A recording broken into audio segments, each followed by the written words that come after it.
Light chapter के last video में हम लोगों ने देखा था कि कनकेव मिरर किस तरह से इमेज फॉर्मेशन करता है।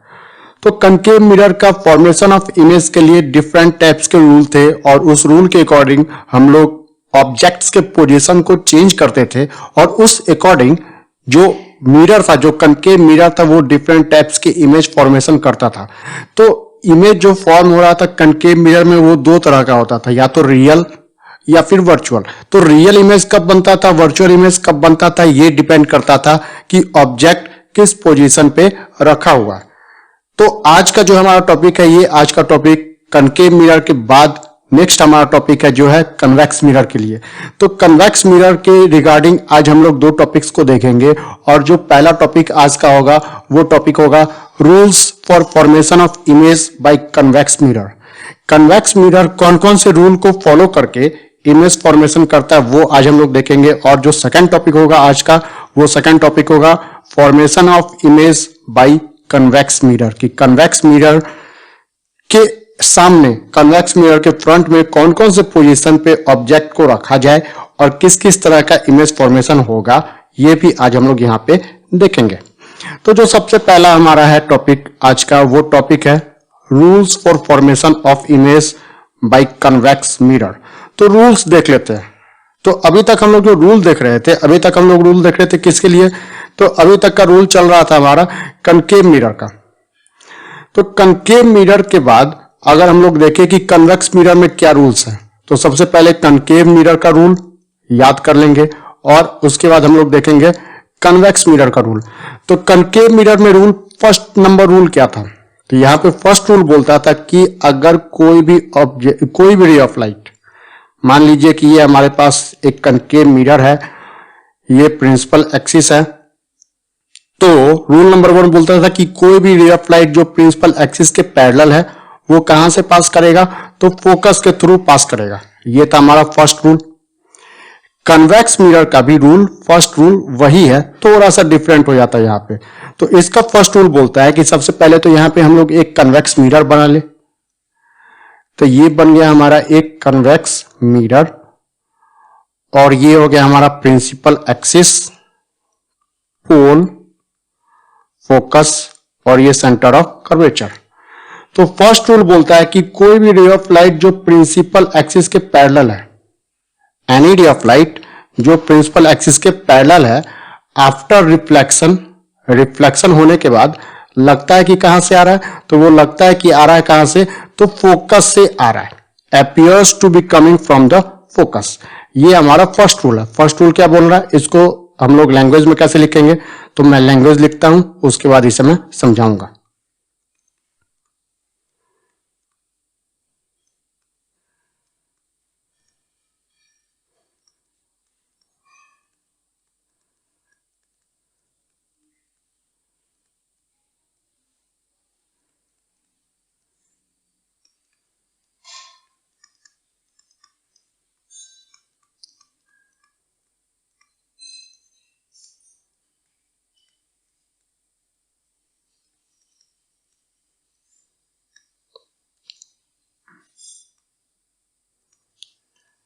तो फर्स्ट रूल बोल रहा है कि ऐसा कोई भी रे ऑफ लाइट जो प्रिंसिपल एक्सिस के पैरेलल है, ऐसा कोई भी रे ऑफ लाइट जो प्रिंसिपल एक्सिस के पैरेलल है, रिफ्लेक्शन होने के बाद लगता है कि कहां से आ रहा है? फोकस से आ रहा है। appears to be coming from focus after reflection होने के बाद कहां से लग रहा आ रहा है? तो लगता है कि आ रहा है कहां से? तो फोकस से आ रहा है। जैसे यहां पे मैंने एक फिगर बनाया हुआ है, इस फिगर के अकॉर्डिंग हम लोग समझने का कोशिश करते हैं। तो यहां पे हमारे पास रे ऑफ लाइट है, ये ray of light principal axis के पैरेलल जा रहा है। तो प्रिंसिपल एक्सिस के ये रे ऑफ लाइट जो पैरेलल है, तो रिफ्लेक्शन होने के बाद कहां से लग रहा है कि आ रहा है? तो लगता है कि फोकस से आ रहा है। तो any ray of light that is parallel to principal axis appears to be coming from the focus। ये था हमारा फर्स्ट रूल। सेकेंड रूल क्या बोलता है? सेकेंड रूल में हम लोग आते हैं। तो सेकेंड रूल जो कनकेव मिरर के लिए था, कनकेव मिरर के लिए सेकेंड रूल क्या था? तो सेकेंड रूल याद कीजिए कि अगर ये हमारे पास एक कनकेव मिरर है, ये पोल, ये फोकस और ये सेंटर ऑफ कर्वेचर। तो सेकेंड रूल बोलता था कि कोई भी रे ऑफ लाइट जो फोकस से पास कर रहा है, कोई भी रे ऑफ लाइट जो फोकस से पास कर रहा है, आफ्टर रिफ्लेक्शन प्रिंसिपल एक्सिस के क्या हो जाएगा, तो पैरेलल हो जाएगा। तो any ray of light that is passing through focus becomes parallel to principal axis. तो कन्वेक्स मिरर के लिए भी वही रूल है, लेकिन थोड़ा सा चेंज है। तो सबसे पहले हम लोग यहां पे एक कन्वेक्स मिरर बनाएंगे, उसके बाद ये रहा हमारा principal axis, focus, centre of curvature, और ये हो गया पोल। तो सेकेंड रूल बोल रहा है कि कोई भी रे ऑफ लाइट जो फोकस की तरफ जा रहा है, पहुंचता तो है नहीं लेकिन जो फोकस की तरफ जा रहा है, आफ्टर रिफ्लेक्शन प्रिंसिपल एक्सिस के पैरेलल हो जाता है। ठीक है, इस बात को ध्यान रखना है कि जैसे यहां पे हमारे पास एक रे ऑफ लाइट था जो कि किसके तरफ जा रहा था, तो वो जा रहा था फोकस की तरफ, लेकिन रिफ्लेक्शन होने के बाद वो क्या हो गया, प्रिंसिपल एक्सिस के पैरेलल हो गया। तो सेकंड रूल क्या बोल रहा है, सेकंड रूल बोल रहा है, पहले लिखते हैं फिर समझते हैं।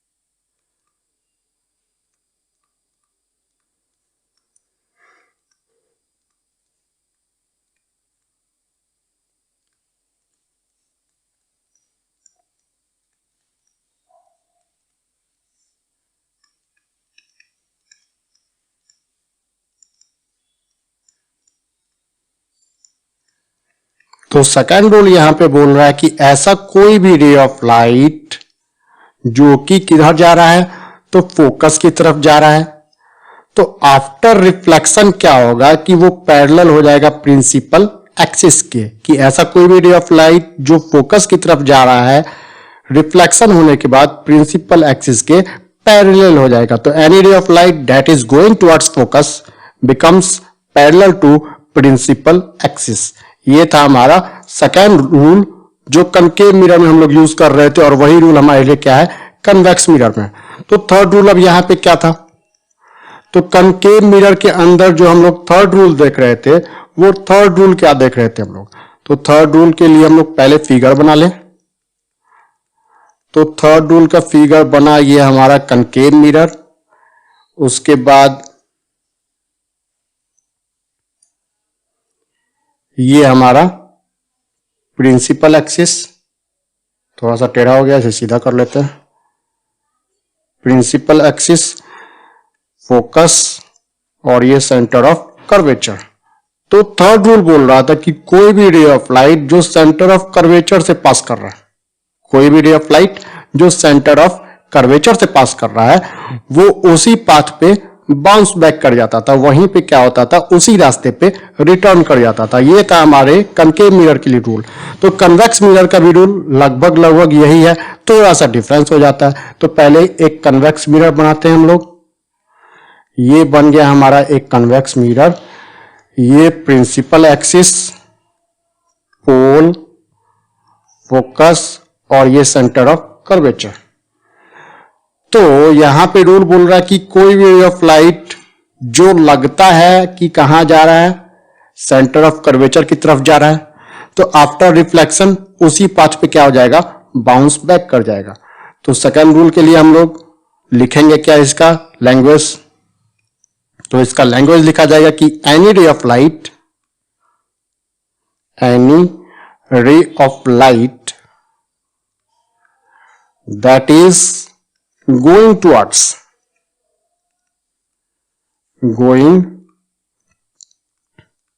towards center of curvature bounced back on the same path। तो यहां पे रूल क्या बोल रहा है कि यहां पे रूल बोल रहा है कि ऐसा कोई भी रे ऑफ लाइट जो कि किधर जा रहा है, सेंटर ऑफ कर्वेचर की तरफ जा रहा है, टुवर्ड्स जा रहा है, तो जाने पे के बाद क्या होता है, बाउंस बैक क्या हो जाता है, bounce back on the same path after reflection. Reflection होने के बाद सेम पाथ पे क्या हो जाएगा, बाउंस बैक कर जाएगा। जैसे यहां पे मैंने एक फिगर बनाया हुआ है कि एक रे ऑफ लाइट है जो कि किधर जा रहा है, सेंटर ऑफ कर्वेचर के बाद जा रहा है, लेकिन यहां पे क्या हो गया, वो रिफ्लेक्ट हो गया। तो रिफ्लेक्ट होने के बाद क्या होगा कि वो सेम पाथ पे बाउंस बैक कर जाएगा। तो any ray of light that is going towards centre of curvature bounced back on the same path. तो ये था हमारा थर्ड रूल। अब आते हैं हम लोग अपने फोर्थ रूल पे। तो फोर्थ रूल क्या बोल रहा है, फोर्थ एंड लास्ट रूल। तो कनकेव मिरर में हम लोग क्या बना रहे थे फोर्थ रूल के लिए कि एक कनकेव मिरर बना। तो कनकेव मिरर बनने के बाद ये बना हमारा पोल, focus.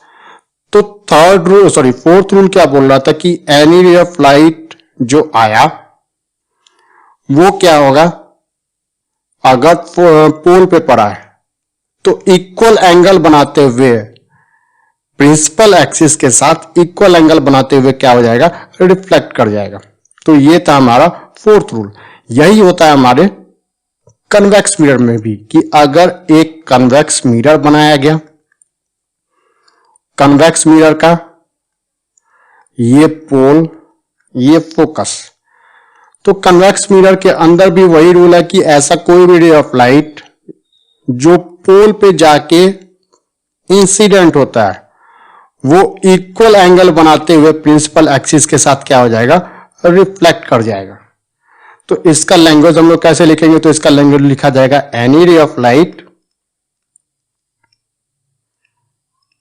Any ray of light that incident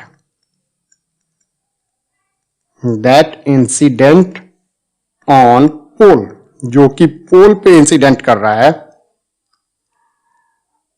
reflects back by making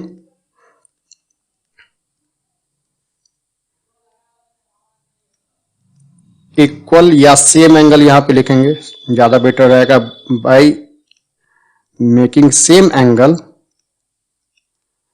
with principal axis. तो यहां पे रूल क्या बोल रहा है कि ऐसा कोई भी रे ऑफ लाइट जो इंसिडेंट करता है पोल पे तो वो रिफ्लेक्ट बैक करेगा और सेम एंगल बनाएगा प्रिंसिपल एक्सिस के साथ। यानी कि अगर यहां पे मान लीजिए कि हमारे पास एक रे ऑफ लाइट आया जो पोल पे जाके इंसिडेंट किया और ये प्रिंसिपल एक्सिस है, तो ये जो एंगल बनेगा और जब रिफ्लेक्ट करता है तो प्रिंसिपल एक्सिस के साथ जो ये दूसरा एंगल बनेगा, एंगल आई और एंगल आर दोनों आपस में क्या रहेगा, इक्वल रहेगा। ये हमारा है fourth rule, angle i is equal to angle r. Concave mirror के लिए भी और कन्वेक्स मिरर के लिए भी दोनों रूल क्या है, तो ये सेम है। तो ये तो हो गया हमारा चार रूल। चारों रूल को ध्यान में रखना है। ये चार रूल कनकेव मिरर और कन्वेक्स मिरर में ऑलमोस्ट सेम है, थोड़ा सा लैंग्वेज का डिफरेंस है। तब यहां पे बात आता है कि हमारा जो आज का दूसरा टॉपिक था कि कन्वेक्स मिरर इमेज फॉर्मेशन कैसे करता है। तो कन्वेक्स मिरर जो इमेज फॉर्मेशन करता है वो हमारा डिपेंड करता है कि पोजीशन कौन सा होगा ऑब्जेक्ट का। Formation of images bye convex mirror. Convex mirror के द्वारा इमेज कैसे बनेगा, किस किस तरह का इमेज बनेगा, वो डिपेंड करता है कि ऑब्जेक्ट का पोजीशन कहां पे, ऑब्जेक्ट को किस पोजीशन पे रखा गया है। तो इस कन्वेक्स मिरर के अंदर मात्र दो कंडीशन है कि पहले कंडीशन में object is placed, object is between pole and infinity, कि ऑब्जेक्ट को इंफिनिटी और पोल के बीच में कहीं पे रख दें। दैट डजंट मैटर कि कहां पे रखें हम, ऑब्जेक्ट को पोल और इंफिनिटी के बीच में हम लोग कहीं पे अगर रख देते हैं तो उस कंडीशन, ये हो गया हमारा ये पहला कंडीशन। और सेकंड कंडीशन बोलता है कि ऑब्जेक्ट इज एट इंफिनिटी। मात्र ये दो कंडीशन है कि या तो ऑब्जेक्ट को इंफिनिटी पे रख दे तो इमेज कैसा बनेगा ये हमको देखना है। दूसरा कंडीशन है कि ऑब्जेक्ट को पोल और इंफिनिटी के बीच में रखते हैं तो इमेज कैसा बनेगा। मात्र ये दो कंडीशन पे हमारा कन्वेक्स मिरर अपने डिफरेंट टाइप्स के इमेज को फॉर्म करता है। अब देखते हैं कि वो इमेज किस किस तरह का बनता है। वो आते हैं हम लोग अपने आज के फिगर्स में। तो ये हमारे पास है पहला फिगर। ये फर्स्ट फिगर है जहां पे object is at infinity. Object कहां पे है? तो इंफिनिटी पे। तो ऑब्जेक्ट को जब इंफिनिटी पे रखा गया यानी कि पोल से बहुत दूर रखा गया है, ये मान लीजिए कि हमारा ऑब्जेक्ट है जो कि इंफिनिटी पे रखा गया है। तो अगर ऑब्जेक्ट को इंफिनिटी पे रखा गया है तो मैंने पहले बताया था इससे पहले की वीडियो में कि अगर इमेज बनाना है तो ऑब्जेक्ट से मिनिमम 2 रे ऑफ लाइट हमें चाहिए जो आपस में क्या करे? तो इंटरसेक्ट करे। तो हम लोग देखते हैं कि ऑब्जेक्ट से चूंकि बहुत दूर रखा हुआ है, इंफिनिटी पे रखा हुआ है, तो जो भी 2 रे ऑफ लाइट आएगा, ये दोनों रे ऑफ लाइट क्या होगा? प्रिंसिपल एक्सिस के पैरेलल होगा। चूंकि बहुत दूर से रे ऑफ लाइट आ रहा है इसलिए प्रिंसिपल एक्सिस के क्या रहेगा? वो पैरेलल रहेगा। तो मैंने पहले बताया था आज के रूल में कि अगर कोई भी रे ऑफ लाइट जो प्रिंसिपल एक्सिस के पैरेलल है वो कहां पे आके इंटरसेक्ट करेगा? तो वो फोकस पे आके इंटरसेक्ट करेगा। यानी कि जो इमेज बनेगा वो इमेज कहां बनेगा? तो फोकस पे बनेगा। इमेज कहां बन गया? फोकस पे। चूंकि बहुत दूर से रे ऑफ लाइट आ रहा है तो प्रिंसिपल एक्सिस के पैरेलल हो गया। और प्रिंसिपल एक्सिस के पैरेलल कोई भी रे ऑफ लाइट हमेशा कहां पे आकर के इंटरसेक्ट करेगा? तो फोकस पे इंटरसेक्ट करेगा। लेकिन यहां पे एक और बात ध्यान देना है कि रिफ्लेक्शन जब हो जाता है तो रिफ्लेक्शन होने के बाद हम लोग ये इमेजिनरी लाइन के द्वारा क्या करते हैं?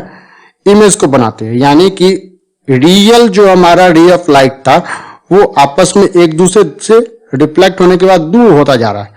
इसीलिए हम लोगों ने उस रे ऑफ लाइट को क्या किया? इमेजिनरी लाइन के द्वारा पीछे की तरफ कवर किया और वो आपस में आके इंटरसेक्ट कहां किया? तो फोकस पे। तो यहां पे इमेज का जो प्रॉपर्टी हो जाएगा, पहला प्रॉपर्टी क्या होगा कि बना कहां? पोजीशन ऑफ इमेज का है तो इमेज बना एट फोकस। इमेज कहां बना? तो फोकस पे बना। दूसरा कंडीशन या दूसरा प्रॉपर्टी जो होगा वो होगा वर्चुअल एंड इरेक्ट। इमेज जो होगा हमेशा वर्चुअल एंड इरेक्ट बनेगा। और तीसरा कंडीशन जो होगा वो तीसरा कंडीशन होगा कि इमेज का साइज क्या होगा? तो इमेज इज, या डायरेक्ट लिखते हैं, much smaller than object. Object से बहुत ज्यादा इमेज का साइज छोटा होगा। ये 3 हमारा प्रॉपर्टी हो जाएगा इमेज का। अगर ऑब्जेक्ट को कहां पे रखा गया? इंफिनिटी पे, तो इमेज कहां बनेगा? फोकस पे। वर्चुअल एंड इरेक्ट बनेगा और ऑब्जेक्ट के साइज से बहुत ही ज्यादा छोटा बनेगा। तो ये तो हो गया हमारा पहला पॉइंट कि ऑब्जेक्ट को हम लोग कहां पे रख दिए? इंफिनिटी पे रख दिए। अगर ऑब्जेक्ट को हम लोग इंफिनिटी के जगह पे अब क्या करें कि ऑब्जेक्ट के पोजीशन को चेंज कर देते हैं। ऑब्जेक्ट के पोजीशन को चेंज करके कहां पे रख दिया गया? तो पोल और इंफिनिटी के बीच में कहीं पे भी, यानी कि पोल से थोड़ी दूरी पे रख दिया गया। ज्यादा दूर नहीं रखा गया, थोड़ी दूरी पे रखा गया। तो इस कंडीशन में भी हमें कम से कम 2 रे ऑफ लाइट चाहिए जो आपस में क्या करे? इंटरसेक्ट करे। तो एक रे ऑफ लाइट ले लिया जाएगा जो प्रिंसिपल एक्सिस के पैरेलल होगा। तो रिफ्लेक्शन होने के बाद appears to be coming from the focus, कि प्रिंसिपल एक्सिस के पैरेलल अगर कोई रे ऑफ लाइट लेते हैं तो वो रिफ्लेक्शन होने के बाद लगेगा कि कहां से आ रहा है? तो वो लगेगा कि फोकस के थ्रू पास हो रहा है, फोकस से आ रहा है। ठीक है, तो ये हमारा ऑब्जेक्ट से एक रे ऑफ लाइट ले लिया गया। अगर दूसरे रे ऑफ लाइट को लेते हैं जो सेंटर ऑफ कर्वेचर की तरफ जा रहा था, तो सेंटर ऑफ कर्वेचर की तरफ अगर कोई रे ऑफ लाइट जा रहा था तो वो उसी पाथ पे क्या करेगा? बाउंस बैक कर जाएगा। तो यहां पे भी दोनों रे ऑफ लाइट आपस में इंटरसेक्ट नहीं कर रहे हैं, तो इसे भी हम लोग क्या करेंगे? इमेजिनरी लाइन के द्वारा पीछे बढ़ाएंगे और कहां पे जाके इंटरसेक्ट करेगा? वो सेंटर ऑफ कर्वेचर पे। तो जो 2 रे ऑफ लाइट हम लोगों ने लिया, एक जो फोकस से पास कर रहा था और एक जो सेंटर ऑफ कर्वेचर से पास कर रहा था, और जहां पे दोनों एक दूसरे को इंटरसेक्ट कर गया वो बन गया हमारे लिए क्या चीज? इमेज। वो क्या बन गया? हमारा इमेज बन गया। तब यहां पे हमें दिखाई दे रहा है कि इमेज जो बना, इमेज कहां बना? तो इमेज जो है फोकस और पोल के बीच में बना। तो पहला प्रॉपर्टी क्या हो गया? तो पहला प्रॉपर्टी हो गया ऑब्जेक्ट का पोजीशन, सॉरी इमेज का position between pole and focus. Image कहां बना? तो पोल एंड फोकस के बीच में बना। दूसरा प्रॉपर्टी क्या है कि वर्चुअल एंड इरेक्ट बन रहा है, वर्चुअल एंड इरेक्ट। और तीसरा कंडीशन कि स्मॉलर देन ऑब्जेक्ट, ऑब्जेक्ट से छोटा बन रहा है, स्मॉलर देन ऑब्जेक्ट, ऑब्जेक्ट से छोटा बन रहा है। ये बात को ध्यान में रखना है कि ऑब्जेक्ट को अगर हम लोग कहां पे रखते हैं, इस कंडीशन में ऑब्जेक्ट जो है उसका पोजीशन क्या है? तो ऑब्जेक्ट का पोजीशन है बिटवीन पोल एंड इंफिनिटी। पोल और इंफिनिटी के बीच में अगर हम लोग ऑब्जेक्ट को रखते हैं तो हमेशा जो इमेज बनेगा वो इमेज बनेगा कहां पे? तो पोल एंड फोकस के बीच में, वर्चुअल एंड इरेक्ट बनेगा और स्मॉलर देन दी ऑब्जेक्ट बनेगा। तो अगर हम लोग इस दोनों कंडीशन को हम लोग दोनों जो हम लोग यहाँ पे कन्वेक्स मिरर का बात कर रहे हैं, इस दोनों में अगर हम लोग कंपेयर करते हैं, जो फर्स्ट कंडीशन था जब ऑब्जेक्ट को इंफिनिटी पे रखा गया और सेकंड कंडीशन जब ऑब्जेक्ट को पोल एंड इंफिनिटी के बीच में रखा गया, तो इसमें एक चीज सिमिलर है कि ऑब्जेक्ट का जो इमेज बनेगा वो हमेशा वर्चुअल एंड इरेक्ट बनेगा। और दूसरा चीज जो सिमिलर है वो चीज सिमिलर है हमारा कि ऑब्जेक्ट का जो साइज होगा वो इमेज से बड़ा होगा, यानी कि इमेज हमेशा क्या बनेगा? छोटा बनेगा। तो ये दो कंडीशन है हमारा आज के लिए, जहां पे हम लोग देखें कि कन्वेक्स मिरर के द्वारा फॉर्मेशन ऑफ इमेज कैसे होता है।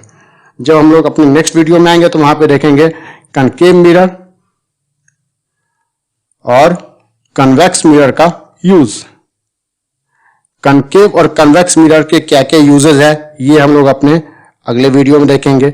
इसके अलावा नेक्स्ट वीडियो में हम लोग मिरर फॉर्मूला और साइन कन्वेंशन के बारे में भी देखेंगे। ये तीन चीज हम लोग अपने अगले वीडियो में देखेंगे। और आज के लिए इतना ही, धन्यवाद।